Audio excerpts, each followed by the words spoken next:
Sair da escola já com uma formação profissional no currículo? Parece bom demais pra ser verdade, né? Pois é. No ensino técnico do Senac, isso é possível. É ensino médio junto com formação técnica, que acontece durante os 3 anos. Lá, eles usam metodologia para projetos, desenvolvendo competências como resolução de problemas, pensamento crítico e colaboração, além de valores éticos e sustentáveis. Quer saber? Senac. Acesse sp.senac.br/ensino médio e saiba mais. Hi there, I am Sarah Jane Case, and I'm the host of your new favorite show, Enneagram and Coffee. This podcast is dedicated to discussing the beautiful and hard parts of being human. We discuss the Enneagram, a personality map that is taking over the world, for increased self-compassion, personal growth, and healthier relationships. Listen to Enneagram and Coffee on the iHeart app or wherever you get your podcasts.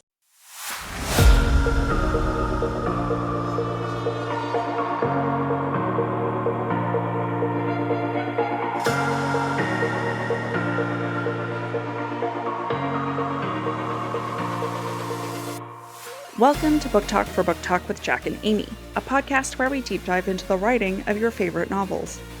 This season, we're exploring Sarah J. Maas's second installment in the Crescent City series. This is Jac. And I'm Amy. This is part 2 of this week's episode, where we're discussing chapters 30 through 36 in House of Sky and Breath. The views expressed by the hosts are entirely their own and in no way represent the thoughts or intentions of the original author. This podcast is a discussion, shared to spark thought and conversation on the characters and themes of this novel. The interpretations presented in this podcast are just a few of many possibilities. Listeners are encouraged to read along and share their own analysis of the text. Though the hosts speak mostly within the constraints of this book, series and extended universe spoilers may be discussed with or without warning.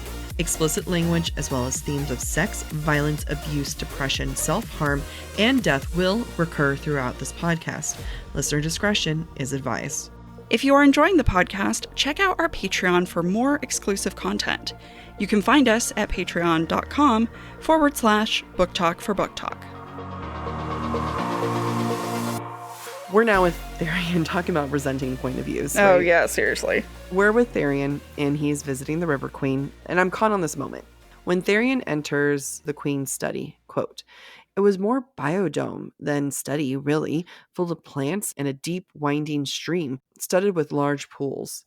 First, I must ask, is SJM a really big fan of the 1996 classic movie Biodome?" I did not know that was a movie. It's actually I really enjoyed it. I was a child when I watched it. It was way too young, but I really liked it. Okay, but for real. In the Queen's study, it's a more personal space, right? It's not her throne room where she has to have that big power moment. And I think this is meant to speak more to her character. So I find it interesting that it's not all underwater. Mm-hmm. It's a biodome, like there's plants, there's air, that's land and sea. The Queen is in a stream. She's swimming along the lily pads. And if you think about like water lily pads being rebirthed, like I just want to put that out there. I'm not saying that she's reborn or anything like that, but it's a much more peaceful setting than we last got with her in the throne room. Yeah, that's a great point. Thank you. Quote, "Her day of meetings might require her to be inside the building, but she took all of them here, sitting in her element." Again, so that means her element is half in, half out of water. Because she's not 100. If we can use logical deduction here, her daughter is described as not being very mare.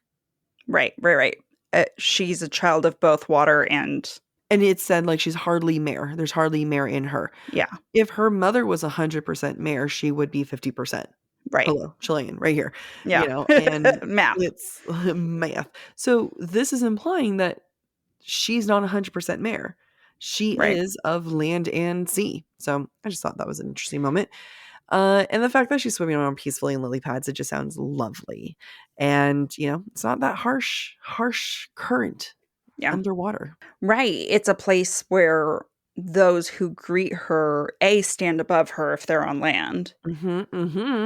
So they now become the threat versus where in her throne room, they're underwater, the current is working against them. Yeah. Where she's the threat. Now she's a swamp creature. And it feels like Tharion should have the upper hand, which in its own way is disarming. Yeah. Because he has no power, or he perceives that he has no power. Mm-hmm. While in this scene, Tharion gives an update about the Vanir found that morning. Quote, one left hanging upside down in an olive grove, drained and shot the same way as the Selkie. The other crucified on the tree next to him, also shot with a slit throat. It's very gruesome, also feels very sacrilegious. You know, olive trees, crucifixion, feels very Christ's crucifixion related. Mm-hmm. At this point in the story, readers who are reading it for the first time do not know that these are the Viper Queen's men who are looking for a meal, who are doing this torturing. But we know, because we are second time or third time readers. Why does anybody trust the Viper Queen? Why do we trust the Viper Queen? Like, we thought she was going to turn out good, or at least morally gray. Because she's cool. Like, she comes in, she's like, she just gives like cool girl vibes, and I will follow along with whatever the bully says. That's not true. However, I'm just like, you seem cool. Let's be friends. And it's like, oh shit, you're horrible. Yeah, horrible. While Tharion is giving this report, he sees an otter outside the biodome. Quote, an otter looped and twirled past the windows, a message clenched in his fangs. Neon yellow vest, glaringly bright in the cobalt blue. An otter always has to show up when Tharion is with the River Queen. Yeah. And I stand by my theory that Tharion just wants to be an otter because that otter's freedom is just constantly mocking Tharion. It's true. After Tharion gives an update on the search of a meal, he sees Hunt's lightning, and he tries to leave, but the River Queen calls him back, asking if he enjoyed his punishment. Quote, she lowered herself into the stream again, no more than a dark, beautiful head among the lily pads, like one of her sobeks, waiting for a meal of the unworthy dead. Okay, he's comparing her to an animal. Just want to point that out. Like, the fuck? That's not cool. And yet he still manages to put himself down because he's saying that he is like one of the unworthy dead. Emphasis of unworthy. Yeah. Yeah, I completely agree. Even though he's standing on land, he is looking down on her. She is still the predator and he is the prey. She still holds all the power and she's a threat. Yeah. I can't wait to make my point at the end of this chapter. Me too. The queen calls him out, quote, it's diverting to see you tug on the leash, Tharion. Such a badass move. Such a great use of diverting. It's all very good. And it's also like Mordoc, who also used the word diverting. Oh, see, I didn't give him credit because I know shitty people. Tharion insists, quote, I only have your daughter's best interest in heart. Again, that ancient cruel smile that informed him she'd seen too many males, some far smarter than he, come and go. I suppose we shall see. I love her. I love until proven guilt otherwise, though. That's the thing. Just the same way I felt the love for Autumn King, and then I was like, crap, never mind. Abuser? No. So I think that like right now, all we're seeing is that she cares about her daughter. She sees her daughter's fiance not caring about her daughter. And she knows that men sometimes be these little bitches. Yeah. And I mean, what is she but a mother who can smell a liar from a million miles away? Like, moms know. I love when SJM flexes her writing chops, and I feel like a moment happens here where that is demonstrated. So you mentioned Jack the Lightning, and if we pay attention to the narrative, the lightning is mentioned 3 times from Tharion's point of view. Power of 3, as we've discussed on the podcast before. What I love about this is that Tharion does not overthink, oh, lightning equals Bryce and Hunt equals they must be in danger because they are fighting and because there is lightning. There is none of that overt thinking, even though we're in Tharion's point of view. We know because we were with Bryce and Hunt that they're fighting, and Tharion knows they must be fighting because there's lightning and it's not storming right now. And it's just a really great way of writing and showing, not telling. Yeah, because Tharion knows where they're at right now, and Tharion knows what's going down, and this is one of the few times that I'm like, you know what? His thoughtless head really helped. Yeah, and I just think that from a writing perspective, the repetition creates urgency, indicates danger, and it's just I just can't articulate how proud I am of SJM in this moment. Like, it's just so good because she did a great job. Because, in other writing by other authors, it might have been, oh, Tharion saw the lightning and knew what that meant. He had to go right now, right? It's just a level of sophistication that not all writing has. Yeah, and she does a really good job of it, for sure. Yep. I do feel like when we switch back to Hunt's point of view, after they've defeated the shepherd, that we get another Thunderbird clue. Quote, Hunt could barely stand. The first light had flayed him, leaving him a smoking ruin inside his body, his mind.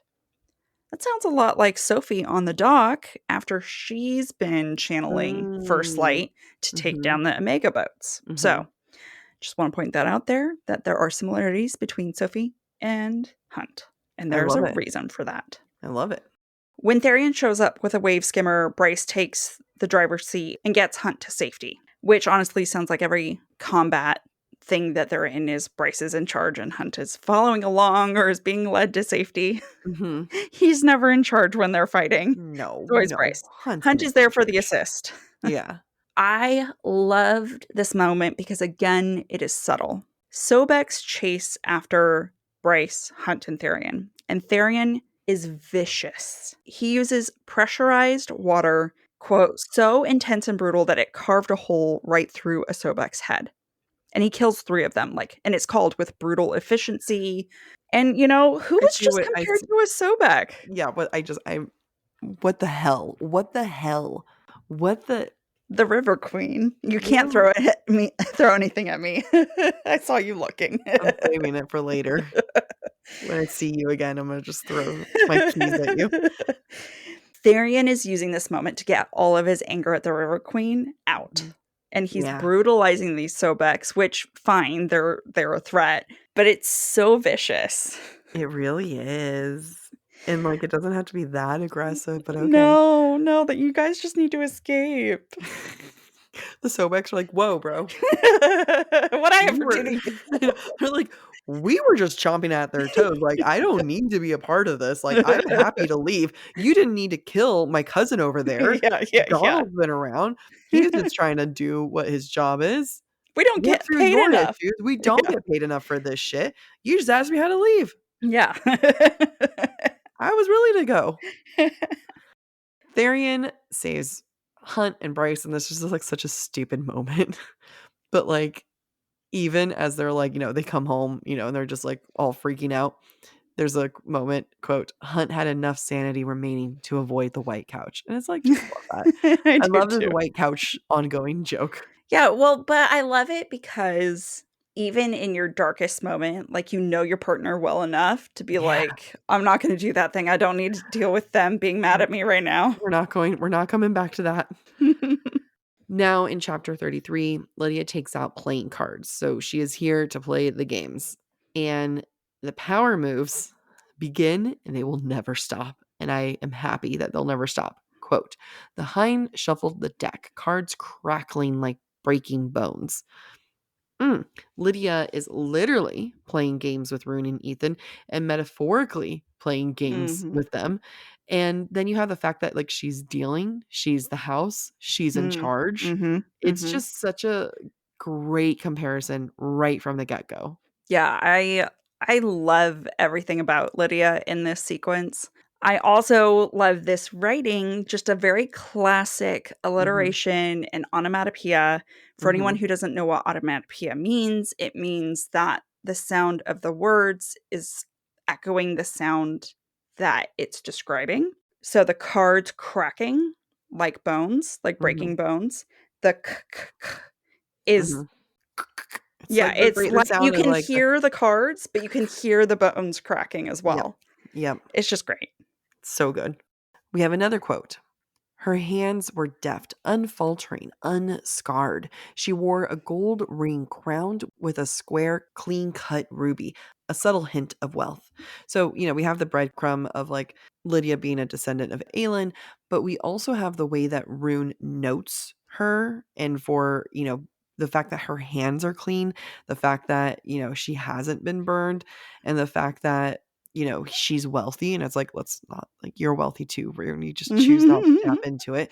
But it's also like, it's just an interesting moment where you have the fact that Ruhn is noting her hands, and that fact that he notes her hands is like him assuming that she's never been abused.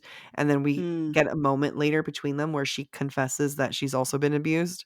Yeah. I mean, first-time readers don't know that Day is Lydia, but we know as readers of the series. Yeah, I think it's great because not all scars are physical. Yep. Ruhn's scars are physical. Yep. But not all scars are. Yep.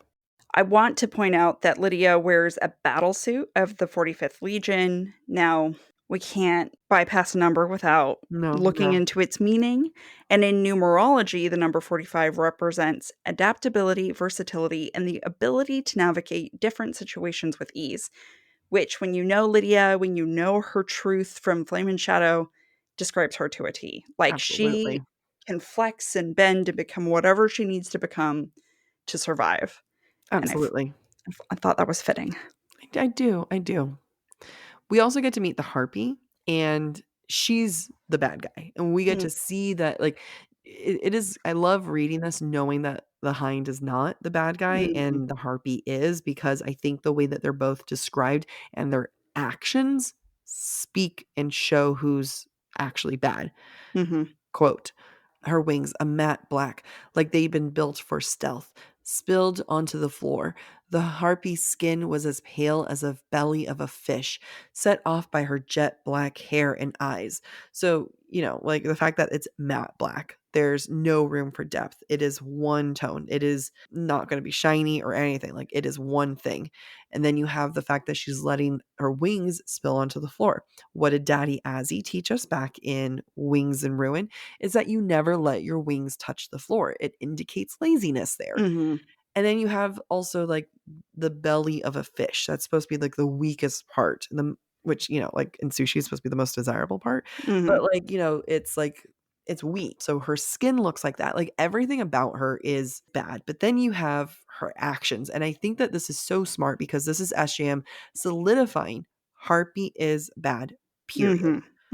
Quote, the Harpy's thin lips stretched into a grotesque smile. She reached a pale hand towards Ithan's muscular shoulder as she said, I want to survey the goods. It's predatory. Like, she's touching him without his consent. She's, saying, like, I'm here. I want to check him out. And there's also, like, he's not underage. He's not a minor, but, like, she's a lot older and he is a child, basically, compared to her. It's gross because it's obvious the Harpy views others as commodities, as things to be inspected and consumed, just like food. I agree with your point that if you really, really look at it, it's very clear Harpy is bad, Lydia is threatening. Yeah. Which is going to be an important differentiation when we come back to the quote later on, which is Ithan calling the Hind a fucking monster. Yes.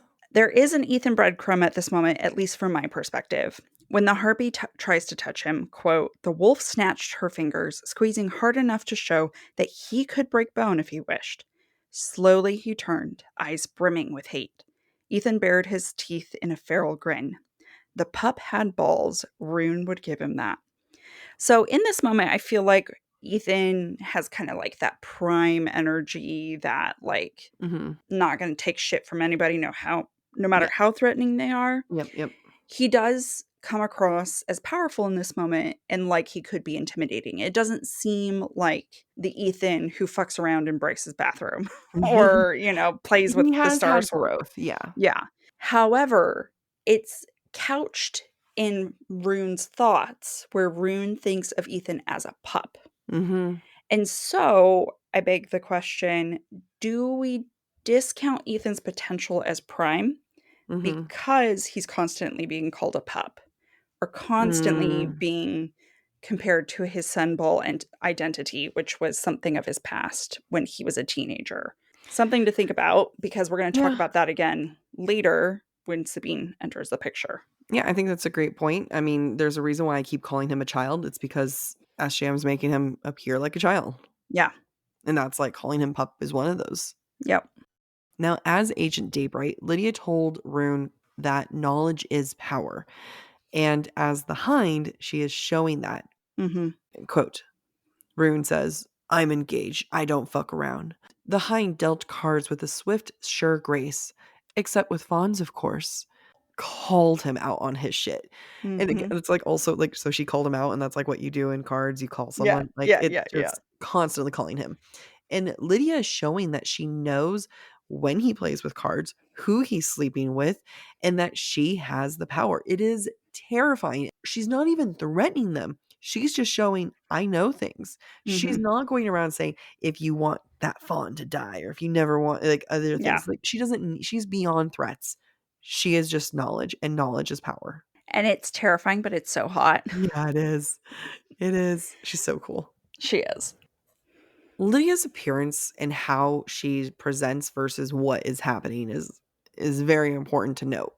Quote, a silver torque glinted at the base of her throat, like she'd killed and broken so many rebels that a collar of her uniform couldn't fit all the darts. Bro, it's like a necklace, it's a collar, it is Lydia being imprisoned, and that she is not just imprisoned by her position, but she's imprisoned by her deeds. All of the deaths that are on her hands essentially are chaining her, or collaring her to the truth and what's going on. Yeah. And then we also have a moment of like, we're going to see the reality, but we're seeing something bad. Quote, she was a spitting image of Luna, with her upswept chignon, the regal angle of her neck and jaw, as coldly serene as the moon. All she needed was a pack of hunting hounds at her side. She had them in her dreadwolves. So it's like, again, we're seeing the reality, like that she's this goddess, that she is similar to Luna, but what Ruhn is seeing is something bad. Like, so he's like, this beautiful woman, this goddess, evil. But again, like, I think it kind of links back to Bryce, because we talked about in season 1 of this with Crescent City that Bryce had a lot of similarities to Luna, where she was the one who had the pack of devils surrounding her. She was Luna. And now we're getting more comparisons that I'm like, what are you doing, SJM? Why are we comparing Bryce and Lydia so much right now? So this is where I start diving into my Luna is Aelin theory. Who is Lydia related to? She is a direct descendant of Aelin. We know this because she wears the ring that belonged to Aelin. Lydia is the spitting image of Luna.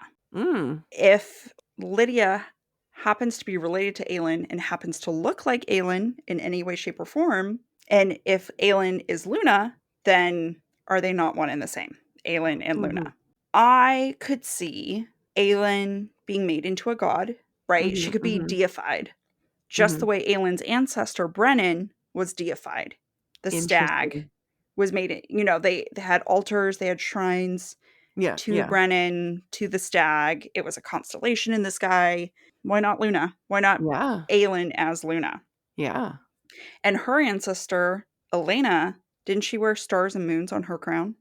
Oh, don't ask me questions about Throne of Glass. I feel like you're setting me up for failure. But yeah.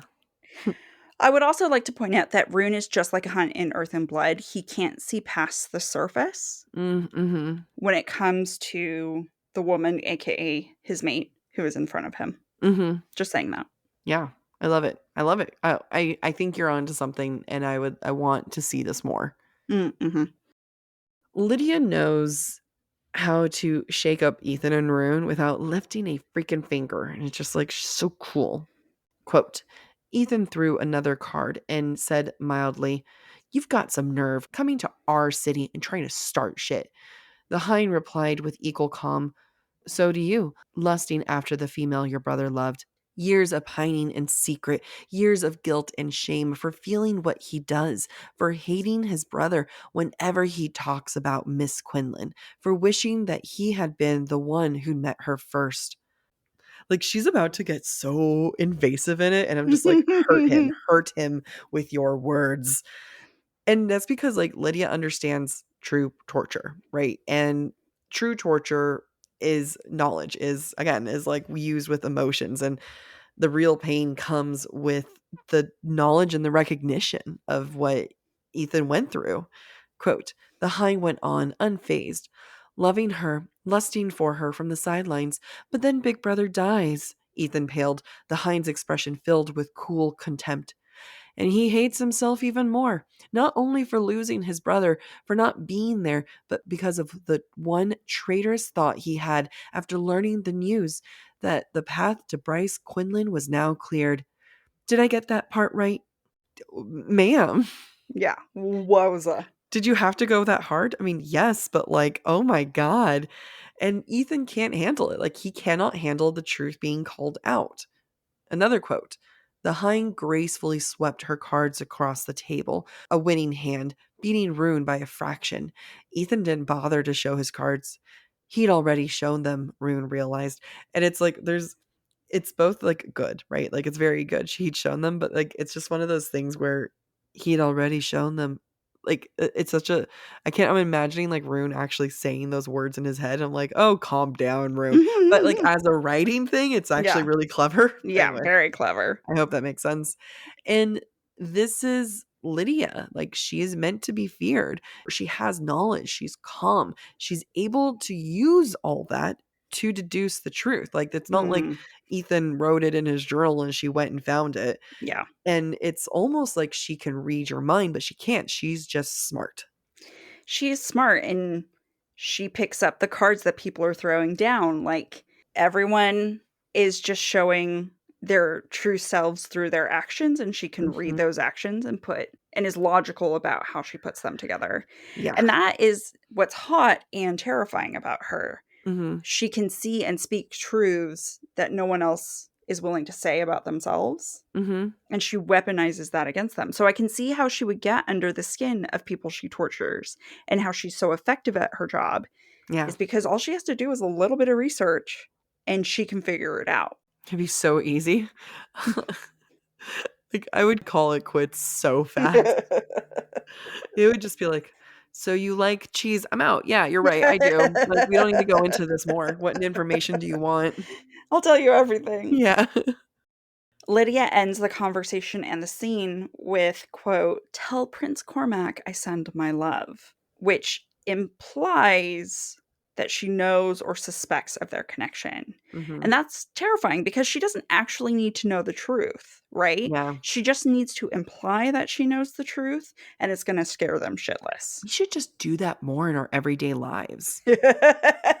No, but genuinely, Amy, genuinely, I need us to think about this, because like, situationally, you can just make a very soft deduction, and you don't have to imply. You just have to lightly imply, and you do it in the most like mundane way.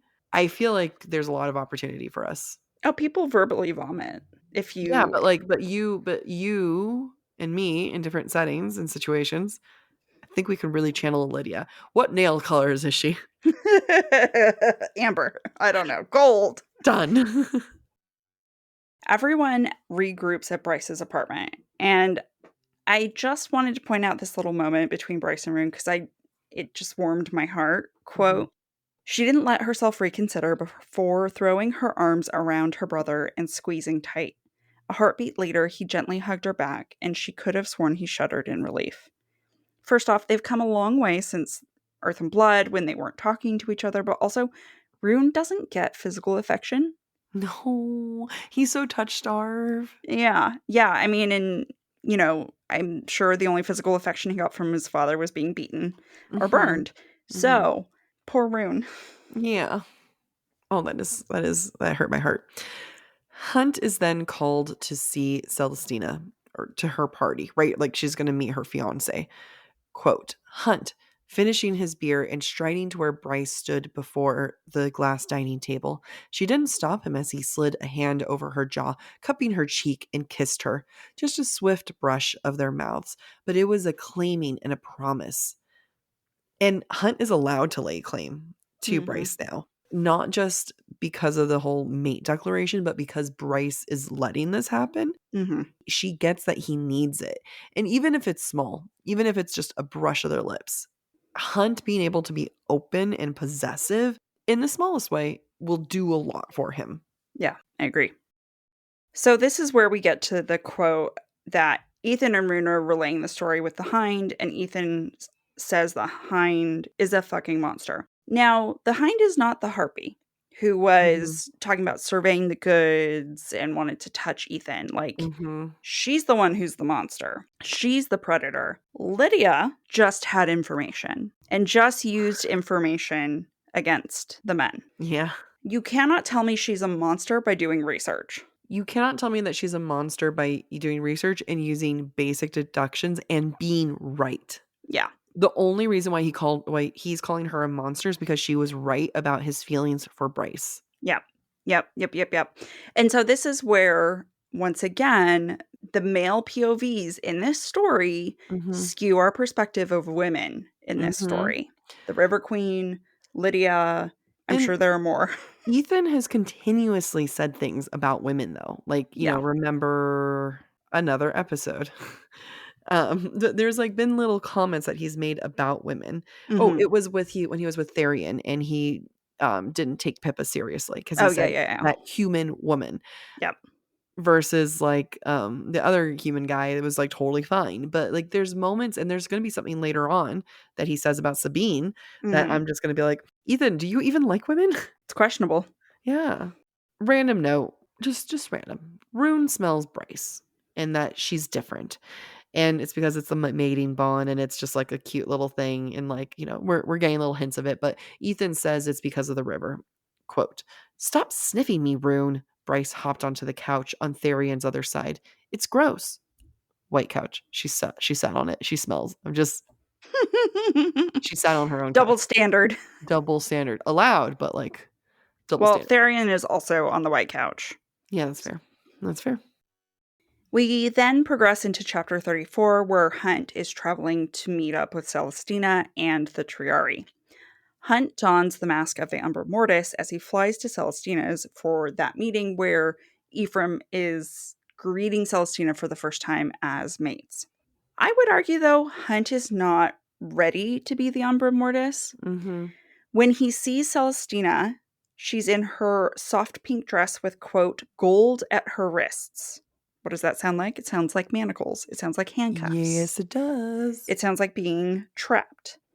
And what he does immediately afterwards is to tell her she looks beautiful and to comfort her as she prepares for Ephraim's arrival. That is not something the Umbra Mortis would do. No. And he's really struggling with this identity right now. He wants to be the Umbra Mortis. He wants to be on Bryce's level. He's come back from a situation where he needed to be on Bryce's level for her.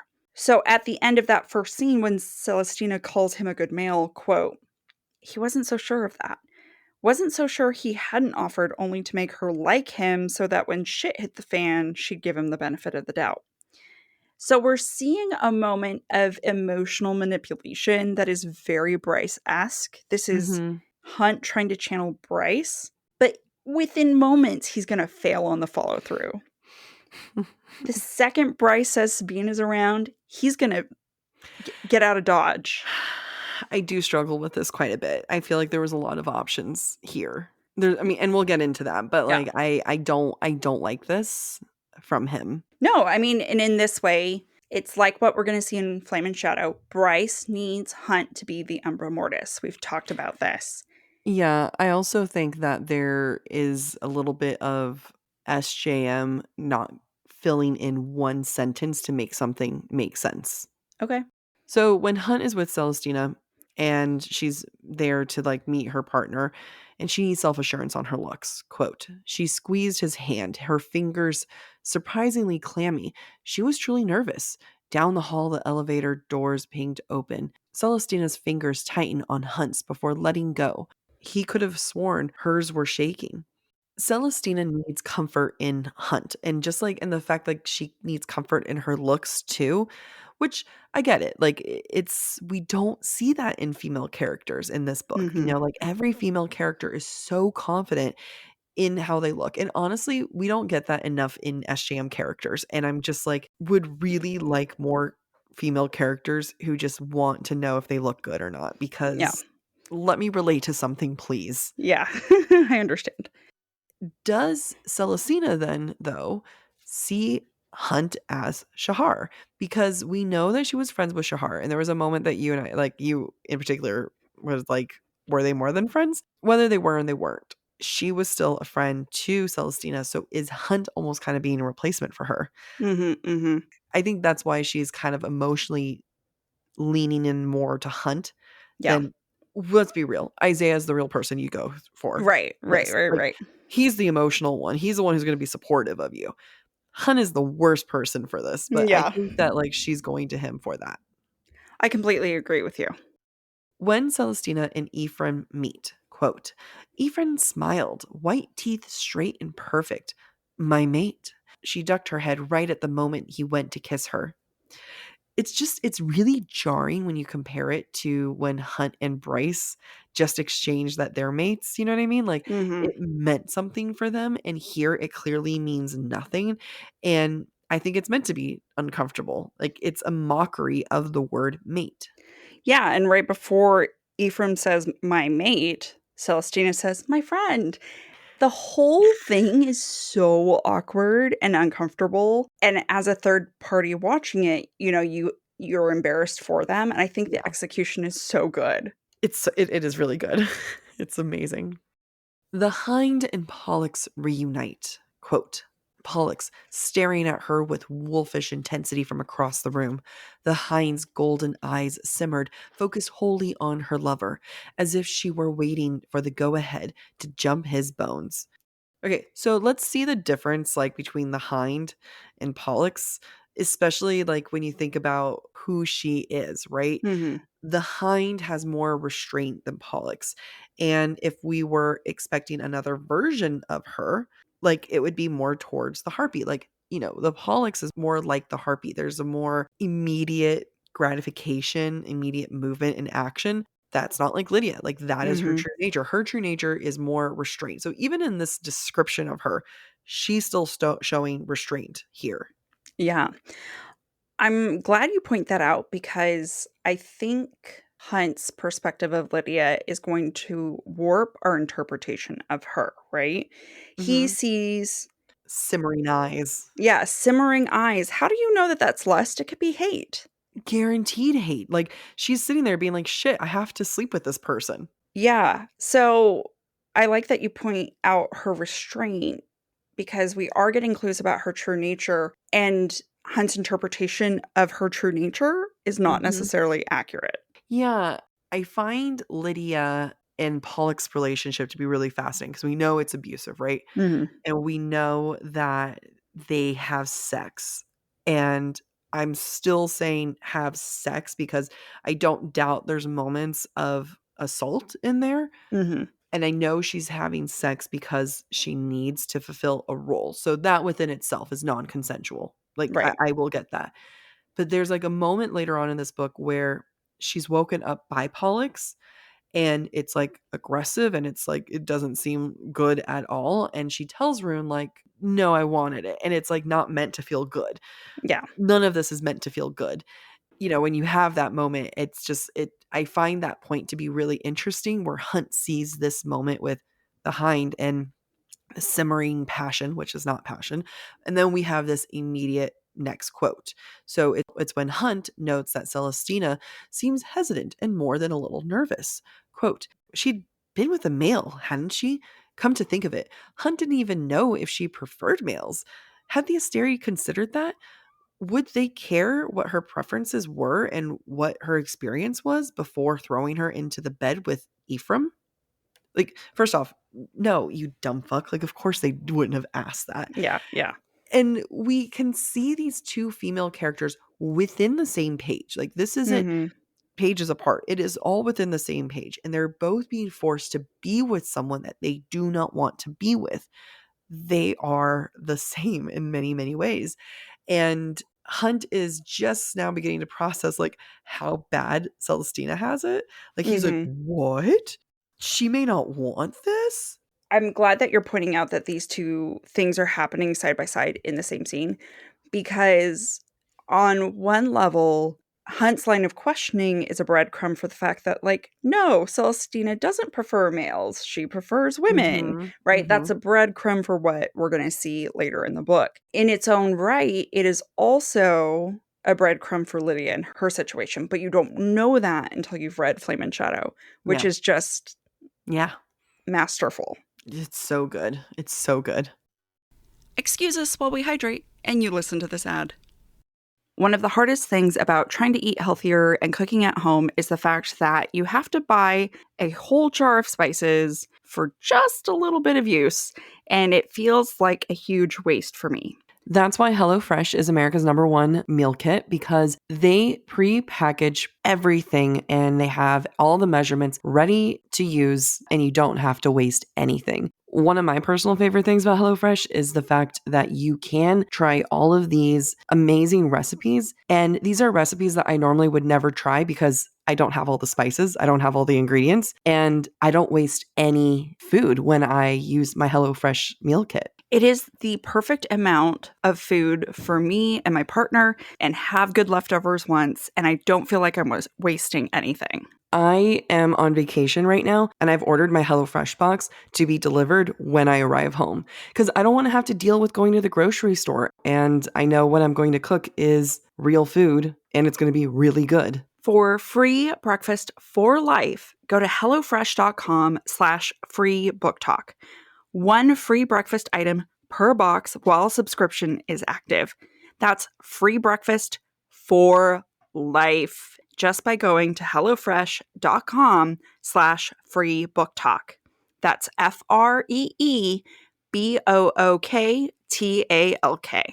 I love breakfast. It is my favorite meal of the day. I eat it at any time. And the fact that you get free breakfast for life, it is insane. I will be taking that free breakfast. So make sure you go to hellofresh.com/free book talk.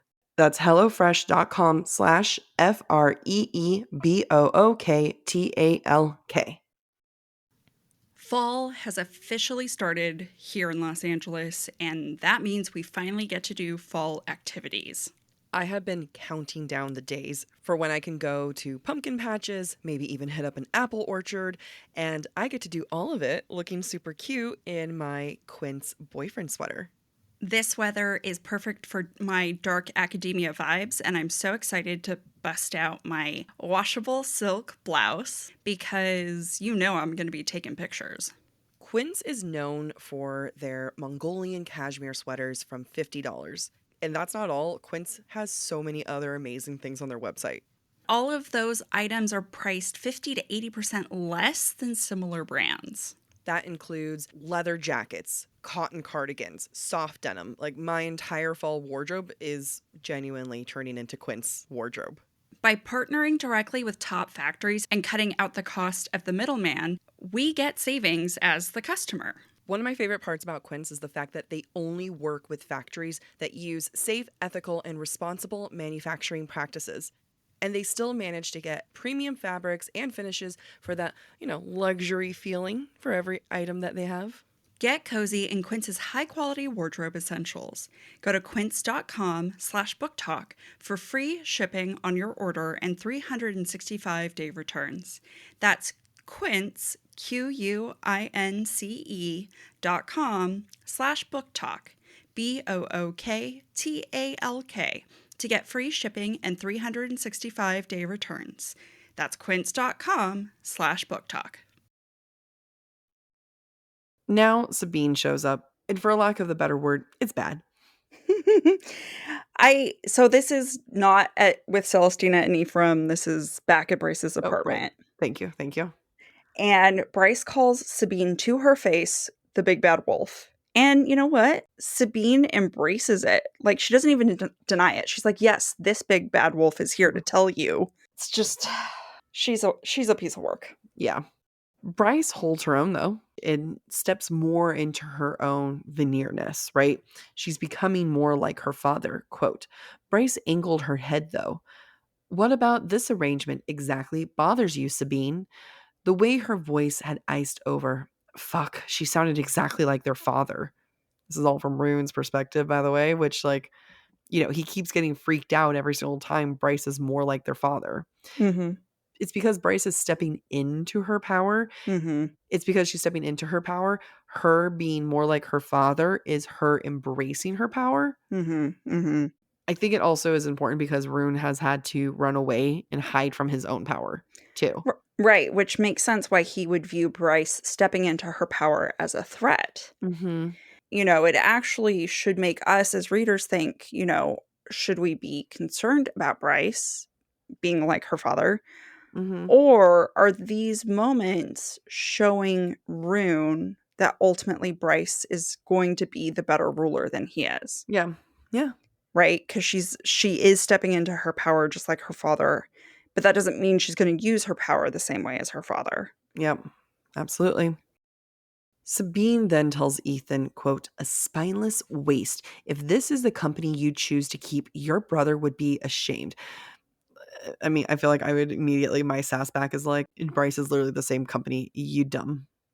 Yeah, dumb hoe. I just feel like her insults can be better. Yeah. And his clapbacks can be too. Back at the party, though, so again, we're hopping POVs, Hunt gets the message from Bryce. Quote, "He fished it out of his pocket to see that a text had arrived from Bryce sucks my dick like a champ." This isn't a real analysis, but let's pretend it is. Bryce just gave a title about consuming him. It's just like Yeah. two things in one. So it's like, this isn't like a real point to dive into, but I thought it was funny. At the end of the chapter, though, it makes me sad. It's the fact that Celestina sees Hunt sneaking off after promising that he'd be there. Quote, "Disappointment and displeasure darkened her eyes." And again, this is one of the things I was saying earlier, is that I think all of this could have been solved with one sentence. Mm-hmm. Why did he feel like he couldn't tell her about Yeah. Sabine? Like, we just got this moment of like them emotionally opening up to each other. Why didn't he go up to her and be like, "Hey, I need to go. Something Yeah. came up." He doesn't have to say anything about Sabine. He could have just said, "I need to leave." And I think that she 100% would have understood. Exactly. And I completely agree with you. And in some ways, I feel like this decision on Hunt's part and this laziness on his part, Mm-hmm. lack of consideration for other people other than Bryce, is what sets the future in stone. It sets the end of this novel in stone. Yeah. Because in the moment Celestina needed Hunt, Mm-hmm. and Hunt promised to be there, Hunt chooses Bryce. Mm-hmm. Mm-hmm. So in the moment when Hunt needs Celestina to be an ally, Celestina chooses Hypaxia and tattles on Hunt and company to the Asteri. Yeah, he deserved it. I mean, it sucks for everyone, but It sucks for everyone, but that's what you get. Yeah, his blindness Mm-hmm. in his need to protect Bryce, Mm-hmm. at the end of the day, is really what shoots them all in the foot. They might have been able to get away with it. Yes, absolutely. And what I like about this is SJM not only has great follow through on consequences of actions, Mm-hmm. but it's also it's not condoning this blindness for your partner. Yeah.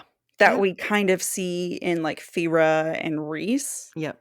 Absolutely. It's more of you have to cultivate the relationships around you for you to ultimately succeed. Mm-hmm. And you know what? Just karma's a bitch. Karma's a bitch. I should've known better. Every time you start singing that, karma's a bitch, which I know is JoJo Siwa, right? Yeah, yeah. My brain hears shot through the heart. Shot through the heart, and you're to blame. So it's karma's a bitch, and you're to blame. That plays in my head. Karma's a bitch, and you're to blame. I want that. Someone mash that up. That'd be great. Yeah. We're now in chapter 35. We're back at the apartment. Sabine's there. Everyone's there. Just keep that in mind. So Ithan throws this at Sabine. Quote, "I might not be as smart as Connor, but at least I wasn't dumb enough to sleep with Mordoc." All right. This is where my issues come in. First off, we don't insult women for sex. You don't do it. Do not when you have nothing, when people have nothing, we resort to sex shaming women one way or another, right? Also, are we assuming that it was consensual? Yeah. Because what part of Mordoc shows consent? And what part of Danica saying that she wants nothing to do with Mordoc, is absolutely disgusted with him, shows that it was consensual? I think there's a lot of things implying here that Sabine wanted nothing to do with Mordoc, and she didn't have a choice. Yeah. And she was probably assaulted and was probably had to have the baby until we know otherwise. Yeah.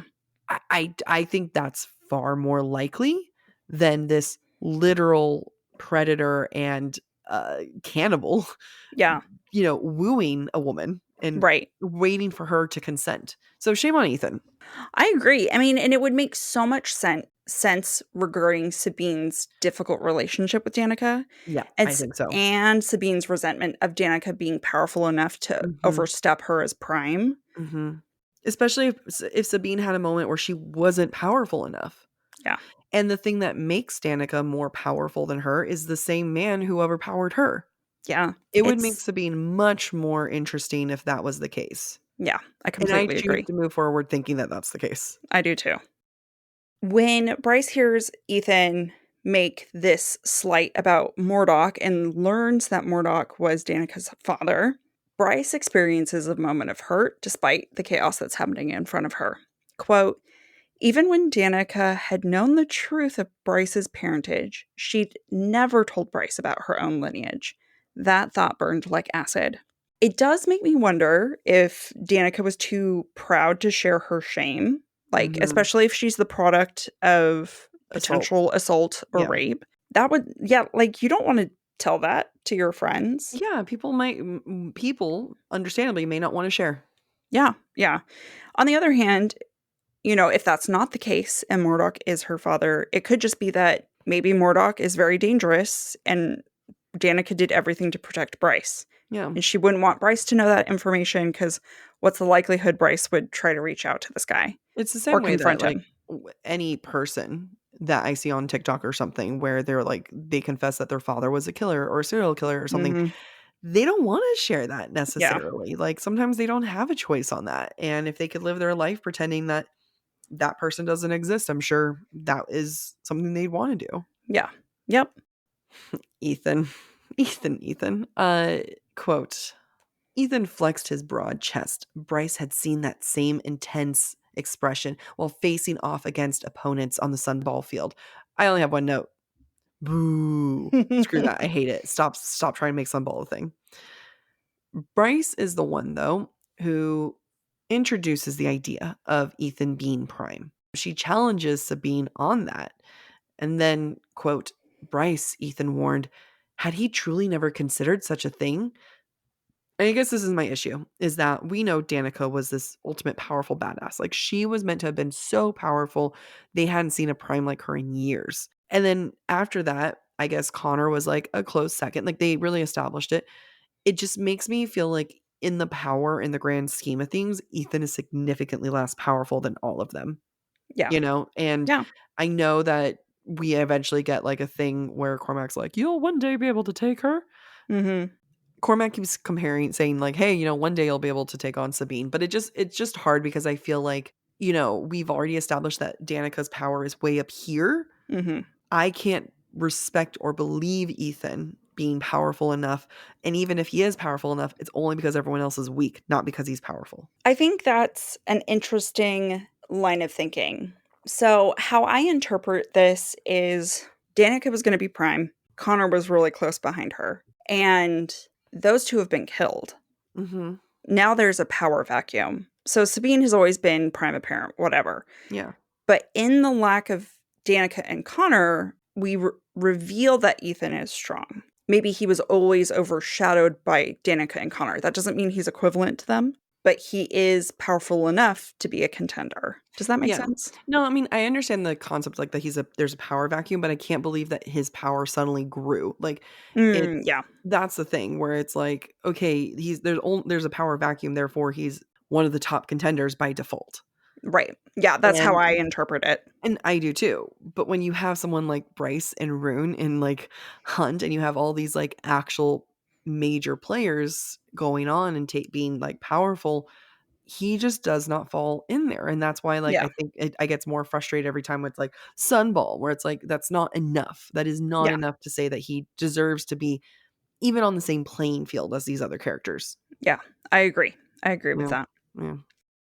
I feel like in this whole conversation and Bryce, threatening that Ithan could be prime, is foreshadowing for Bryce using her title. If we remember that at the start of the book, she doesn't want to use her title for her gain in any way. Here, though, she's willing to suggest that Sabine is afraid that Bryce will use her title to make Ithan prime. Quote, I wonder how hard it would be to convince the prime in the den that Ithan is the bright future of the Valbaran wolves. I wonder if this whole thought process does imply that Bryce has thought about this before, or this is spurring those thoughts, because she has to leap from this to making Juniper the principal ballerina at the CCP later. Yeah. And I think this is the only time we really witness her considering, not that she's actually considering, but she's threatening to consider it. So just something to think about. Yeah, Talking I like about that leap. I like that. Now all this is going on, Baxian shows up, and Sabine is afraid of him because they have history because of Danica. And Baxian tells Ithan that one day he'll be strong enough to fight Sabine, but not tonight. And then Ithan calls him a dog. Quote, interesting that Ithan saw him as a dog, not an angel. His animal form took precedence for another shifter, apparently. Establishing the world might mean something deeper. I don't need to be, I don't have a lot to this, but it was just like one of those notes of like, okay, hierarchy, what are we doing here? Yeah, I actually also underlined this moment when I was taking my notes because it's apparent here that wolves see themselves as superior when it comes to dogs, right? Because Baxian's equivalent to a dog. And it's just like the Fae see themselves as better than wolves, better than angels. Angels are better than everybody else. And what that gets at, to me, is the Asteri have sown the seeds of hatred between all these different groups because they don't want them to ally with each other, because if they ally, they're going to try to overthrow them, right? So one way to promote discontent and to keep people weak is to promote racism and speciesism. Yeah. Honestly, it also just creates parallels to our world, this inclusion of, like, let's say, for example, so even in Asian countries, certain Asian countries view them superior to other Asian countries. Yes. This is very ingrained in our own world as well. But it is interesting that within multiple pages, though, within multiple chapters, Ithan is the one who was the hateful one against the Dreadwolves, and now against Baxian. He hates women. He hates other canines. He's a frat boy. He's such a... Ruhn's a frat boy. Ithan is all the isms. Yeah. Oh, not isms. Ix. No. Yeah, isms. Yeah. Whatever. Bryce, in true Bryce fashion, breaks the tension of this moment with humor because that is her weapon of choice. And she tells them to go, like, fight in the yard or something. I can't remember. Yeah. And it's with all this that Ithan decides that he's finally going to move in with Ruhn. And Bryce is hurt. Quote, Ithan, Bryce said before he could leave, we made a good team. I just struggle with this because I just keep asking myself, like, was this earned? Can I believe their friendship? Does Ithan feel like a character that's been inserted in there? So I'm just interested in listeners. I would like them to, send messages on that, because I personally really have struggled with it, and I don't know if I'm coming at this from too biased of a way. So, listeners, fill out the form on our website so you can tell us, because I just would love to get other interpretations, because I'm coming from a point that's like, screw you, Ithan. And therefore, am I being too harsh on SJM?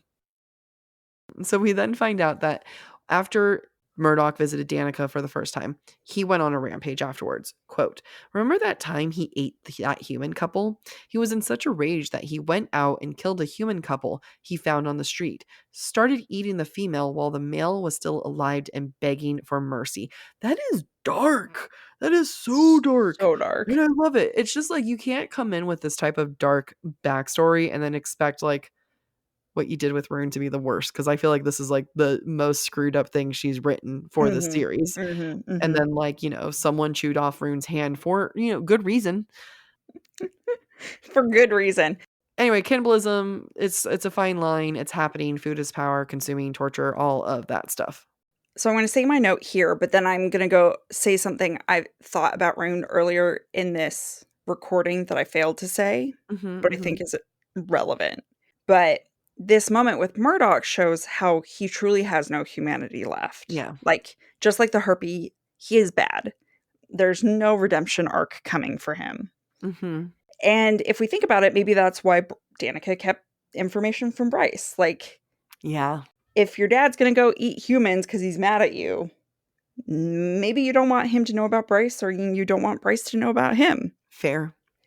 I had a thought that Bryce is ultimately the chosen one, or the part of a chosen pair, a chosen two. The chosen two, yes. The chosen two.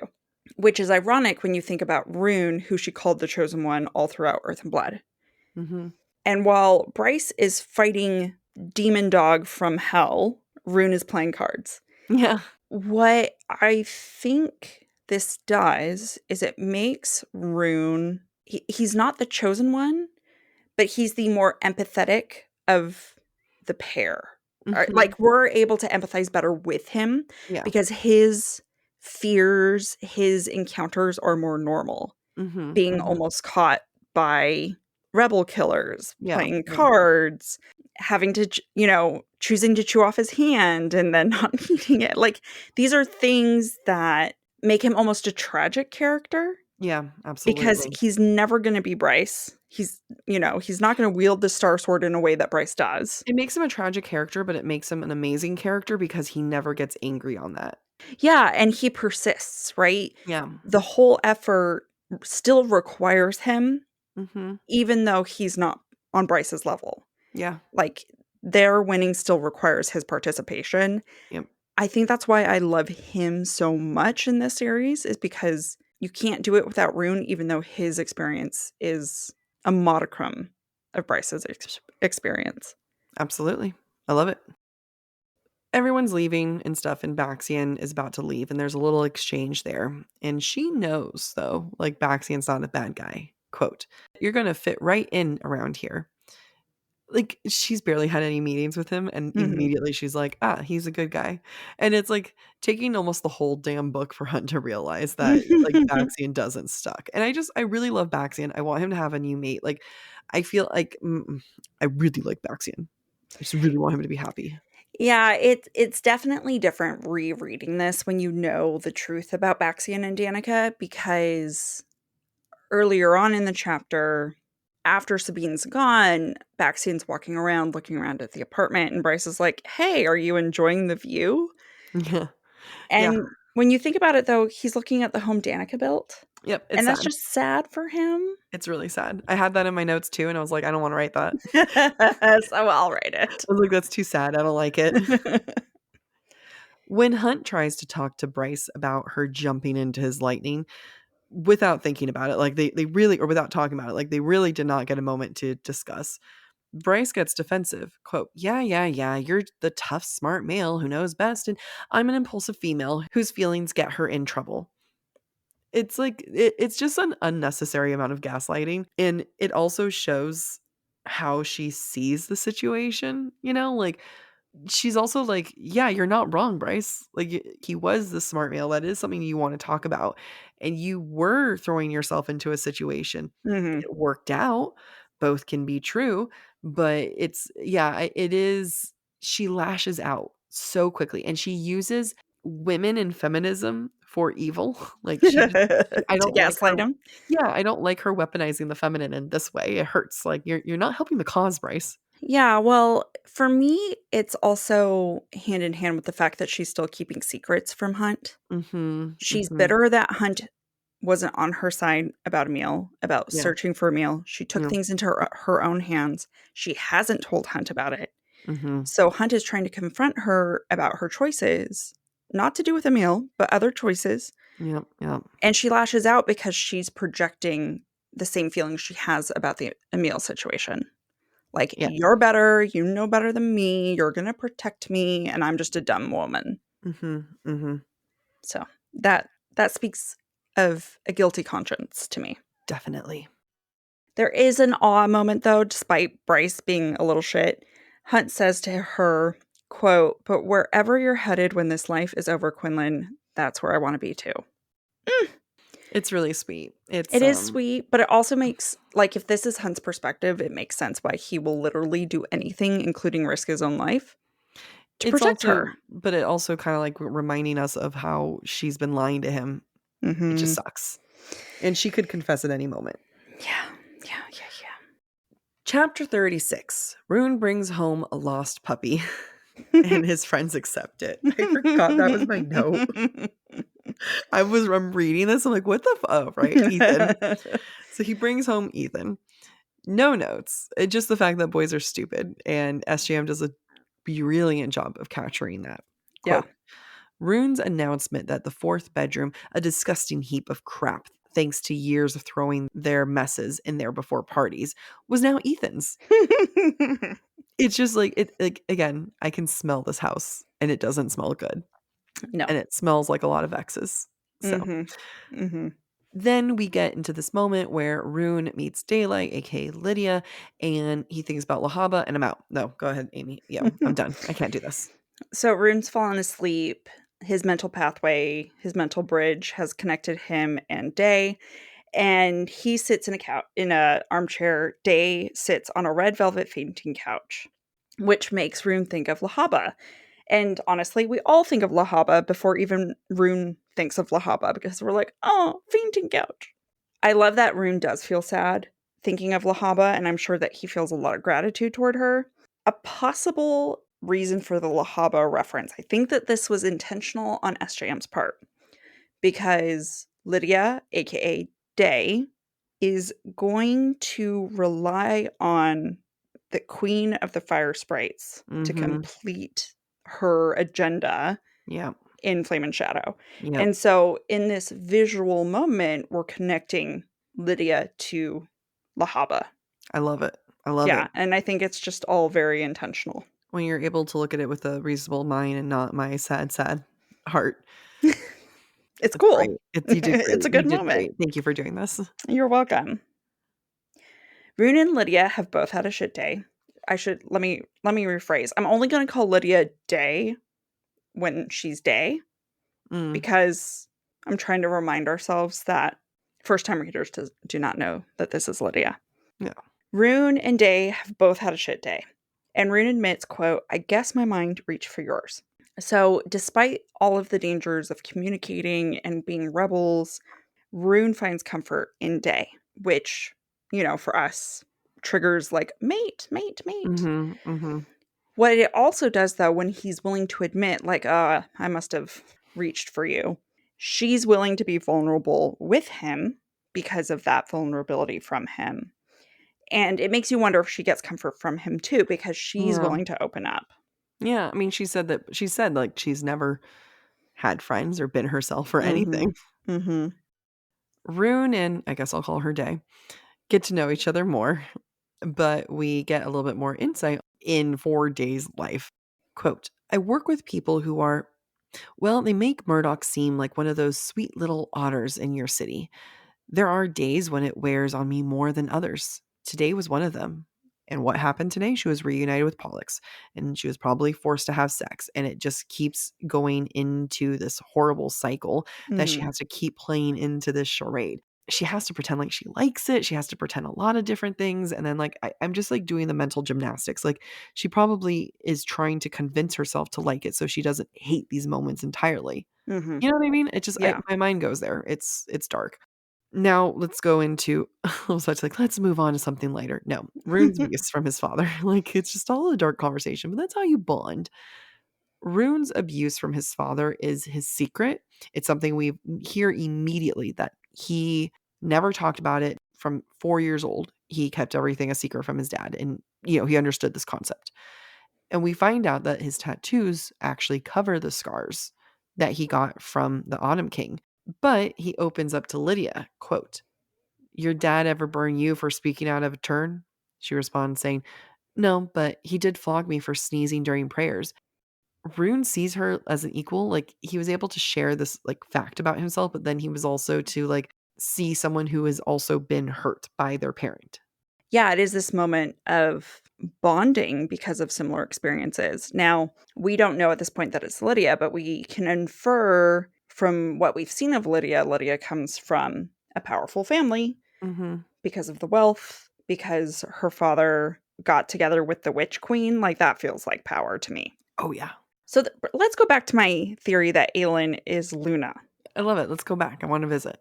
If Aelin is Lydia's ancestor on her father's side, because he's the shifter, and if we also believe Aelin is also Luna, it makes sense then that her father would beat Lydia if she sneezed during prayers to Luna, because it's disrespectful to their ancestor. Just putting that out there. Okay. I like it. I like what you're doing here. Ruhn should not be horny about, sharing these deep, dark secrets about abuse. But he is. Quote, she laughed quietly, a low, soft sound that ran delicate fingers over his skin. Ooh, I like it when you talk about how your father flogged you and how mine burned me. Yeah. It's just emotional intimacy. Yes. He shouldn't be, but he is. And that's okay. That's okay. A little bit more insight into Lydia. Or Day. Again, we're calling her this. Quote, I think I've forgotten what it feels like to be myself. I think I've lost my true self entirely. To destroy monsters, we have to become monsters. Isn't that what they say? More clues as to, like, hey, Ruhn, she's a monster. She's doing something really bad. It's like the same. It's like Lydia is to Ruhn as Baxian is to Hunt, like with a big old flag. Although Baxian's is more aggressive. Also, for something to keep in mind, and for the reader and Ruhn to both keep in mind, is just all of that. Like, we've been warned that she is considered a monster. That is a clue that I ignored because I thought she was Hypaxia for until the reveal. I was like, this is Hypaxia, and this is SJM doing like a big old flag, be like, yo, she's not. Yeah, I think I know I figured out it was Lydia. I can't remember if it was before or because of this scene that I was like, this is Lydia. Yeah, you read it. Yeah, I did not. I was like, fit into the mold I want you to be. Yeah. What we're seeing, though, is that the two are learning to communicate. There's a moment where Day is condescending and tells Ruhn, like, this isn't a video game. And Ruhn's not willing to take that shit, and he calls her out on it. And Lydia admits that, or Day admits that she's wrong.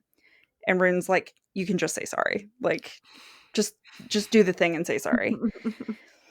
And she admits defeat and she says sorry, and it's healthy communication, which is great. Until, he learns her true identity and decides to not communicate anymore. He's such we'll get into that when we get into that. Now we're back into the awake world. Ithan is a sad puppy looking for a new big brother. Quote, Prince Ruhn's house was cool. Such a stupid, like, it just... Prince Ruhn's house was cool. It reminded him of the apartment Connor and Brenson and Thorne once had. Crappy old furniture, stained walls, and a poster of sports team taped on them. An overly large TV and a fully stocked bar. Like, it's just, this is what's cool for you, you idiot. A young 20-something-year-old boy. Like, will you be my big brother? It does not take much. Yeah, anyway, I do want to point out that he calls Ruhn Prince Ruhn in his head. I don't feel like it's meant to be an insult. I think it's meant to be real. I also feel like there's a moment you can look at it as like making sure there's a line between Connor and Ruhn. Ruhn isn't actually his brother. He is a prince. And then there's, power in a title. He's calling him Prince Ruhn. But it's also the irony of a prince living like this. Yeah. In this scene that we begin to understand why Ithan chose now to accept Ruhn's offer to move in with him. Quote, but last night, for just a moment, he remembered what it'd been like to not only be a wolf in a pack, but a player on a team, working in unison as if they were one mind, one soul. Now, he's referring to him and Bryce ganging up on Sabine, but just this idea of being part of a team, being part of a group, I'm sure made Ithan feel really lonely, and he was never going to overcome that loneliness staying with Bryce in Bryce's apartment. Yeah. That's why he picks the boys, and he always looks out for those boys.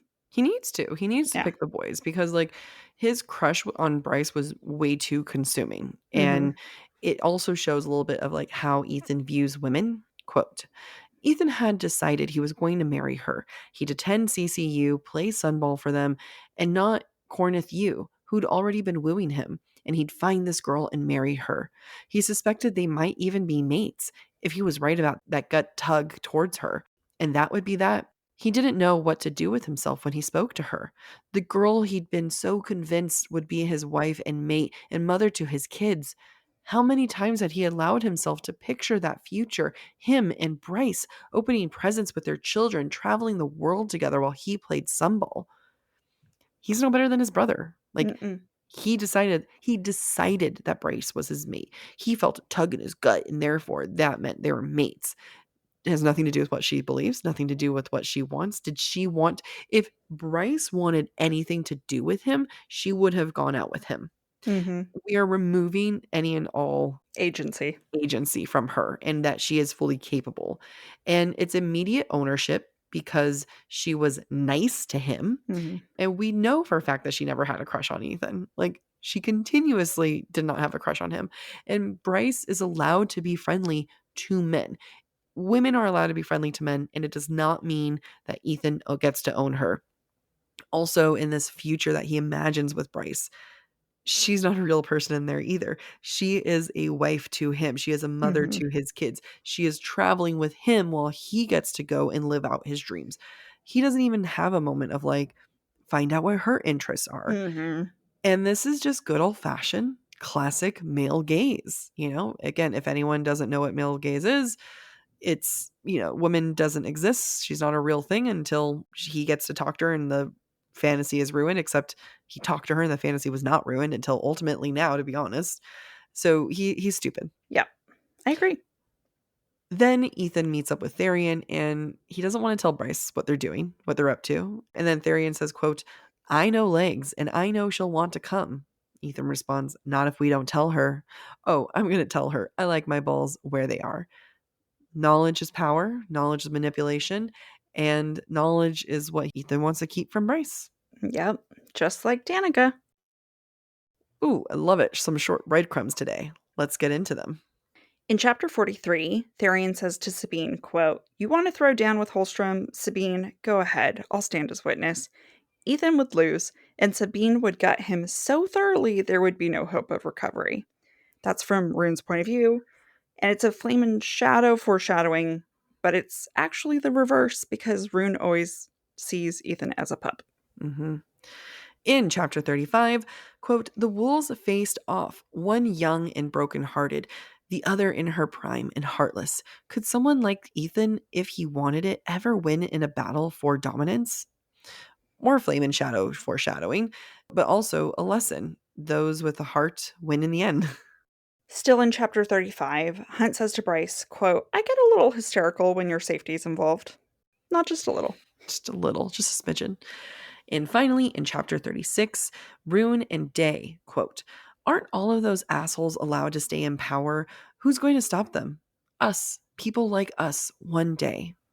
Yep, that's, exactly echoes the conversation that they had with Cormac at the start of the episode. It's great. All right, Jack, seeing as we're halfway through this book, let's revisit our question from the start of the season. How far has this book taken us from Earth and Blood in preparation for Flame and Shadow? And how are the characters progressing in that direction? So when we started the book, we were thinking Flame and Shadow. How far has this book really come from that? When we go from Flame and Shadow felt not like a full departure, but there was a lot of questions.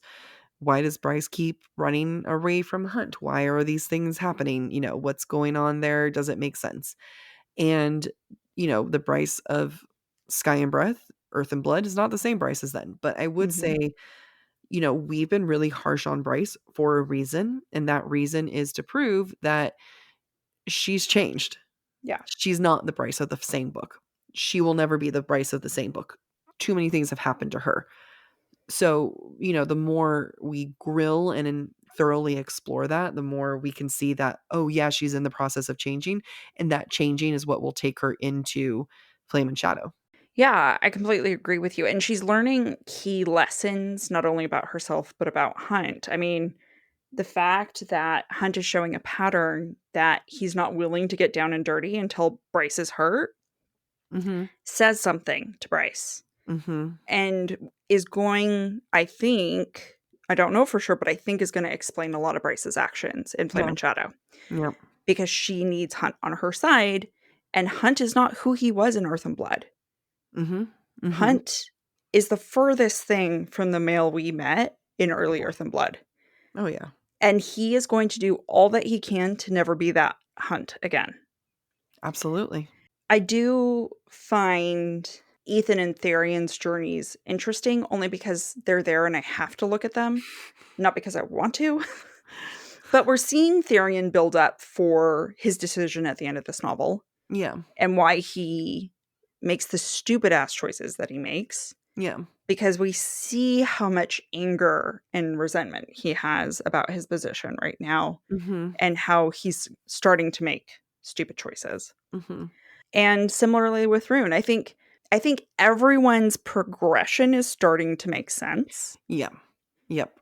I think Bryce's, though it makes sense, I think unless there's more work done on the magic aspect of it, a lot of people question how powerful Bryce is in Flame and Shadow, and that's going to be something we're going to keep looking at because it's a tough leap to execute. It is. It really is. And hopefully we'll see that. And I think that like this analysis, like I think about Tharion. I don't like Tharion, but I really like his progression. Yeah. Yeah. And I understand him and appreciate him better as a character. And it makes me dislike Ithan more. Yeah. So, yeah. I mean, it's like, it is a good, I think where we're at the storytelling is a good point. At SJM's check some boxes. Yeah. We have more to check, but so far we're on track, I'd say. Yeah, I agree. Thank you for listening to this week's episode of Book Talk for Book Talk with Jac and Amy. We encourage you to rate and subscribe to our show on your preferred podcast listening platform. Next week, we will be exploring chapters 37 through 39 of A House of Sky and Breath. We would love to hear your thoughts based on today's conversation.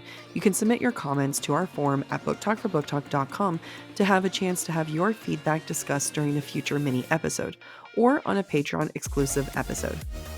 If you are enjoying the podcast, please visit our website, booktalkforbooktalk.com, to view our latest merch and learn about supporting the show through Patreon or Venmo.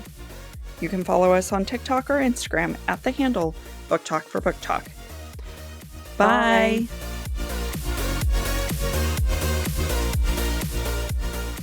I mean, I love it, but like, it's hard. Yeah, I'm exhausted. It's harder when we're looking at the computer screen too. It's harder on my eyes. It's harder on the eyes, and I think we were forced to have good conversation. And I just wanted it to be easy. I really did too. I think in person, we get to be dumber. So, all right, goodbye, everyone. All right, goodbye. Love you. Stop recording.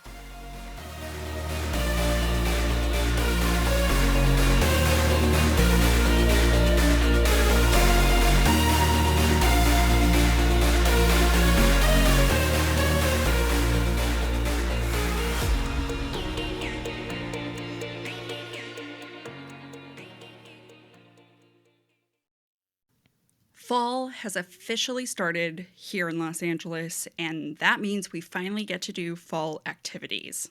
I have been counting down the days for when I can go to pumpkin patches, maybe even hit up an apple orchard, and I get to do all of it looking super cute in my Quince boyfriend sweater.